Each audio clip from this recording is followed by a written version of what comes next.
Hello everyone, চলে আসলাম অনেক দিন পর একটা রান্নার ভিডিও নিয়ে। আজকে বানাবো চিনে বাদাম দিয়ে বাদামের খাজা। তো কেমন করে কি বানাই, তো তোমরা পুরো ভিডিওটা দেখতে থাকো, কেউ স্কিপ করবে না। তো এদিকে আমি কড়াইটা ধুয়ে আমি গ্যাসে বসিয়ে দিয়েছি। তো জল আছে দেখতে পাচ্ছ, কড়াইটা ভালো করে আগে গরম করে নিতে হবে। তো এদিকে গরম হয়ে গেছে, তারপর আমি লবণ দিয়ে দিয়েছি। লবণ দেওয়ার পরে লবণটাকেও ভালো মতন গরম করে নিতে হবে। তো গরম হয়ে যাওয়ার পরে আমি এর মধ্যে দিয়ে দেবো সেই কাঁচা বাদামগুলো, ভালো করে ভেজে নিতে হবে।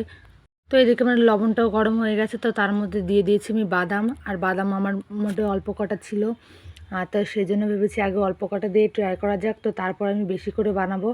তো এদিকে আমার বাদামটাও ভাজা হয়ে গেছে, দেখতেই পাচ্ছ লাল লাল হয়ে গেছে। আর কিছু কিছু কালো হয়ে গেছে। আর এদিকে আমি বাদামের খোসাটা ছাড়িয়ে ফেলেছি, দেখতেই পাচ্ছ অল্প কটা বাদাম হয়েছে। তো একই কড়াইটা ধুয়ে একই কড়াইতে আমি দিয়ে দেবো হচ্ছে চিনি। চিনি দেওয়ার পরে চিনিটাকে ভালো করে মানে ক্যারামেল করে নিতে হবে, একদম লাল লাল করে। মানে বেশি লাল করা যাবে না, যেহেতু পুড়ে যাবে বেশি লাল করলে। তো মিডিয়াম আছে হচ্ছে হালকা লাল করে নিতে হবে, চিনিটাকে বেশি করা যাবে না। তো যেহেতু এদিকে গুড় না দিয়ে আমি চিনি দিয়ে যেহেতু বানাচ্ছি, সেই জন্য ক্যারামেলটাকে বেশি পোড়ানো যাবে না। দেখতে পাচ্ছ হালকা হালকা চিনির দানা বোঝা যাচ্ছে, বাট এরকমও দানা বোঝা যাবে না, একদম পুরো পুরো ক্যারামেল হয়ে যাবে।